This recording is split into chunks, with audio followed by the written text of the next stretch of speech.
ഇതാണ് മോനെ ടീം. ഉരുക്ക് കോട്ടയെന്നോ അല്ലെങ്കിൽ ഇന്ത്യൻ പവർ ഹൗസ് എന്നോ ഒക്കെ വിളിക്കാൻ പറ്റുന്ന തരത്തിലുള്ള ഒരു ടീമാണ് മുംബൈ ഇന്ത്യൻസിന് ഈ വർഷം ഉള്ളത്. പക്ഷേ ഒരു ചെറിയ പ്രശ്നമുണ്ട്.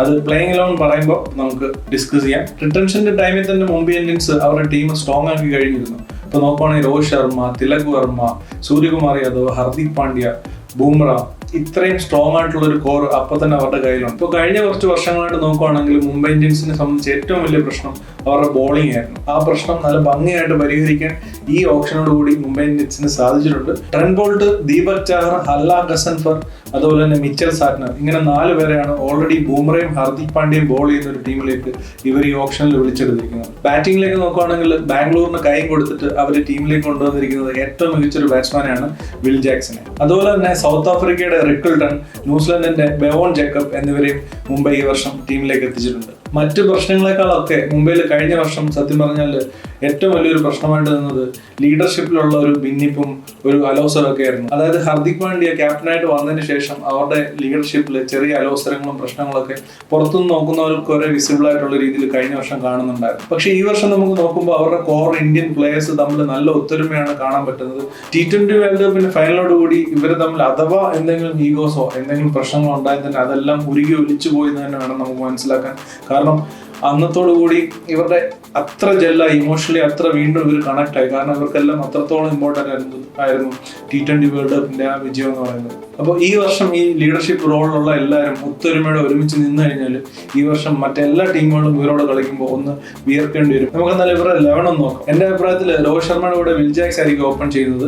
റിക്കിൾട്ടൺ ഒരു ലെഫ്റ്റ് ഹാൻഡർ ആണെന്നുണ്ടെങ്കിലും അത്ര എക്സ്പീരിയൻസ് ഇല്ലാത്തൊരു പ്ലെയർ ആയതുകൊണ്ട് അവർ സ്റ്റാർട്ട് ചെയ്യുന്നത് വിൽ ജാക്സ് ആയിട്ടായിരിക്കും. അത് കഴിഞ്ഞാൽ നമ്പർ 3 വരുന്നത് തിലക് വർമ്മയായിരിക്കും. അത് കഴിഞ്ഞാൽ സൂര്യകുമാർ യാദവ് ആയിരിക്കും. കാരണം തിലക് വർമ്മയുടെ സൗത്ത് ആഫ്രിക്ക സീരീസ് ഉള്ള ഈ പെർഫോമൻസ് വെച്ചിട്ട് ഈ വർഷം മിക്കവാറും തിലക് വർമ്മ തന്നെ ആയിരിക്കും നമ്പർ 3 വരുന്നത്. അത് കഴിഞ്ഞാൽ സ്വാഭാവികമായിട്ടും സൂര്യകുമാർ യാദവ് ആയിരിക്കും. അത് കഴിഞ്ഞാൽ നമൻദീറും അതിനുശേഷം ഹർദിക് പാണ്ഡ്യ ആയിരിക്കും വരുന്നത്. ഹർദിക് പാണ്ഡ്യയെ സംബന്ധിച്ച് ഒരു ഫ്ലോട്ടിംഗ് റോൾ ആയിരിക്കും ബാറ്റിംഗ് ഉണ്ടാകുന്ന സാഹചര്യങ്ങൾക്കനുസരിച്ച് മുകളിലേക്കോ അല്ലെങ്കിൽ താഴേക്കോ ഒക്കെ ഹർദിക് പാണ്ഡ്യ ബാറ്റ് ചെയ്യേണ്ടതായിട്ട് വരും. അങ്ങനെയായിരുന്നു കഴിഞ്ഞ വർഷം.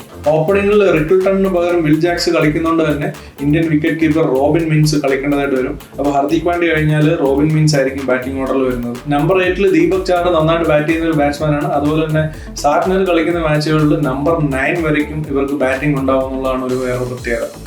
ഈ വർഷത്തെ ഏറ്റവും മികച്ച പേസ് അറ്റാക്ക് പറയുകയാണെന്നുണ്ടെങ്കിൽ മുംബൈയുടെ തന്നെയാണെന്ന് പറയാം. Bumrah, Deepak Chahar, Trent Boult, top quality ആയിട്ടുള്ള 3 പേസർമാരാണ് മുംബൈക്ക് ഈ വർഷം ഉള്ളത്. പക്ഷെ നേരത്തെ പറഞ്ഞൊരു പ്രശ്നം ഇവിടെയാണ് വരുന്നത്. ദീപക് ചാഹർ ഭയങ്കര ഇഞ്ചുറി കൺസേൺ ഉള്ള ഒരു പ്ലെയറാണ്. ഒരുപാട് മാച്ചസ്, ഒരുപാട് സീസൺസ് വരെ ദീപക് ചാഹറിന് ഈ പരിക്കുകൾ പോലെ നഷ്ടമായിട്ടുണ്ട്. അതുകൊണ്ട് പരിക്ക് ദീപക് ചാഹറിന് ഒരു വില്ലൻ ആയില്ല എന്നുണ്ടെങ്കിൽ മുംബൈയെ സംബന്ധിച്ച് ഏറ്റവും മികച്ച ഒരു ബോളിംഗ് ട്രയോ ആണ്. സ്പിൻ ഡിപ്പാർട്ട്മെന്റിലേക്ക് വരുമ്പോൾ അഫ്ഗാനിസ്ഥാനിൽ അല്ല ഗസൻഫർ എന്ന് പറഞ്ഞൊരു മിസ്റ്ററി സ്പിന്നറിനെ മുംബൈ ഈ വർഷം കൊണ്ടുവന്നിട്ടുണ്ട്. റീസെന്റ് പെർഫോമൻസ് ഒക്കെ നോക്കിക്കഴിഞ്ഞാൽ റീഡ് ചെയ്യാൻ നല്ല ബുദ്ധിമുട്ടുള്ള ഒരു മിസ്റ്ററി സ്പിന്നറാണ് അല്ല ഗസൻഫർ. അതുകൊണ്ട് തന്നെ ഫസ്റ്റ് ലെവലിൽ അല്ല ഗസൻഫറെ കളിപ്പിക്കുന്നതെന്നാണ് എനിക്ക് തോന്നുന്നത്. പിന്നെ ചെന്നൈ പോലുള്ള പിച്ചുകളിൽ മിച്ചൽ സാറ്റ്നറിനെയും കളിപ്പിക്കാൻ സാധ്യതയുണ്ട്. മിച്ചൽ സാറ്റ്നർ മിക്കവാറും ഈ വർഷം ചെന്നൈയിലുള്ളത് തന്നെ കൂടുതൽ മാച്ചുകളിലും ബെഞ്ചിലിരിക്കാനായിരിക്കും സാധ്യത. ബാക്കിയുള്ള 4 ഓവറുകളിൽ ഹർദിക് പാണ്ഡ്യ 4 എറിഞ്ഞില്ലെങ്കിൽ തന്നെ വിൽ ജാക്സൺ 1-2 ഓവർ ഇടയ്ക്ക് അഡ്ജസ്റ്റ് ചെയ്ത് എറിയാൻ പറ്റുന്ന ഒരു ബോളറാണ്. മുംബൈയെ സംബന്ധിച്ച് ഈ വർഷം ഏറ്റവും വലിയ പ്രശ്നം പ്രോപ്പറായിട്ടുള്ള ബാക്കപ്പ് ഇല്ല എന്നുള്ളതാണ്. പ്രത്യേകിച്ചും ദീപക് ചാഹറിന് പ്രോപ്പറായിട്ടുള്ള ബാക്കപ്പ് ഇല്ല. ദീപക് ചാഹറിന് പ്രോപ്പറായിട്ടുള്ള ഒരു ഇന്ത്യൻ റീപ്ലേസ്മെന്റ് ഇല്ല എന്നുള്ളതുകൊണ്ട് തന്നെ ദീപക് ചാഹറിന് എന്തെങ്കിലും ഒരു പരിക്കോ എന്തെങ്കിലും പറ്റിക്കഴിഞ്ഞാൽ ഒരു ഓവർസീസ് ബോളറിനെ ബോൾ ചെയ്യേണ്ടി വരും, പേസ് ബോളറിനെ. അത് മിക്കവാറും റീസ് ടോപ്ലി ആയിരിക്കും. അങ്ങനെ ആണെന്നുണ്ടെങ്കിൽ അവരുടെ ടോട്ടൽ കോമ്പിനേഷൻ തന്നെ ചേഞ്ച് ചെയ്യേണ്ടതായിട്ട് വരും. ഒരു സ്പിന്നറിനെ അല്ലെങ്കിൽ ഒരു ബാറ്റ്സ്മാനെ അവർക്ക് പുറത്തിരുത്തേണ്ടതായിട്ട് വരും ഓവർസീസ്.